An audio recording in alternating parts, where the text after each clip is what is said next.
નમસ્કાર, પ્રણામ મિત્રો. સ્વાગત છે તમારું એક નવા વિડીયોમાં. દોસ્તો, આજનો વિડીયો આપણા જીવનમાં ઘણા બધા એવા લોકો આવતા હોય છે જેમનાથી આપણે સંભાળીને રહેવું પડે છે. તો કેવા લોકોથી સંભાળીને રહેવું એના વિશે છે. તો ચેનલમાં નવા હો તો લાઈક, શેર અને સબસ્ક્રાઈબ જરૂર કરો અને વિડીયોને અંત સુધી જરૂર જુઓ, જેથી પૂરતી માહિતી મળી શકે. તો ચાલો શરૂ કરીએ.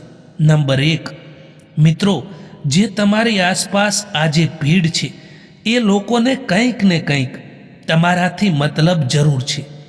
જે દિવસે એ લોકોને તમારાથી મતલબ કે સ્વાર્થ નીકળી જશે એ દિવસથી તમે એકલા પડી જશો, એ નક્કી રાખજો. કારણ કે આજકાલ લોકો મતલબ ના હોય તો વાતો કરવાનું તો દૂર, પરંતુ સામે જોતા પણ નથી. નંબર 2, અહીંયા કોઈ કોઈનું નથી, બધાને ફાયદાની બીમારી છે. દુનિયા સ્વાર્થથી જ ચાલે છે અને બધાને મતલબની યારી છે. નંબર 3, ખરાબ સમયની પણ એક સારી વાત છે કે જ્યારે પણ આવે છે ત્યારે આપણી જિંદગીમાંથી જે લોકો ફાલતુ હોય છે એ અલવિદા થઈ જાય છે.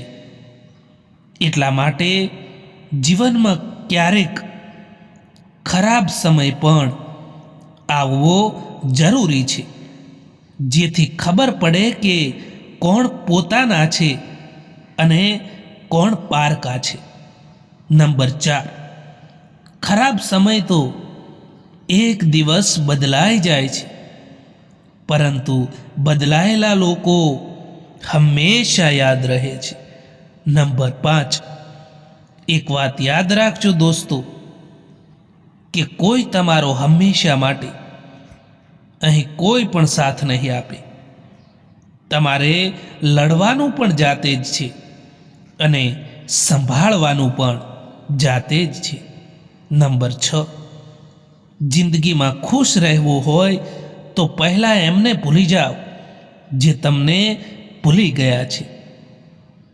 જીવનમાં એ સપનાઓનું તૂટવું જ બહેતર હોય છે જે સપનાઓ માટે માણસ ખુદ તૂટી જતો હોય. વધારે બોલવા અને હસવાવાળો વ્યક્તિ અચાનક જો ચૂપ થઈ જાય તો સમજી લેવું કે એ માણસ અંદરથી તૂટી ગયો છે. મોટો માણસ એ જ છે જે તેની સાથે બેસેલા નાનામાં નાના માણસને પણ ક્યારેય નાનો મહેસૂસ ના થવા દે. મિત્રો, આ વિડીયો પસંદ આવ્યો હોય તો આ ચેનલને સબસ્ક્રાઈબ જરૂર કરો. વિડીયો જોવા માટે આભાર.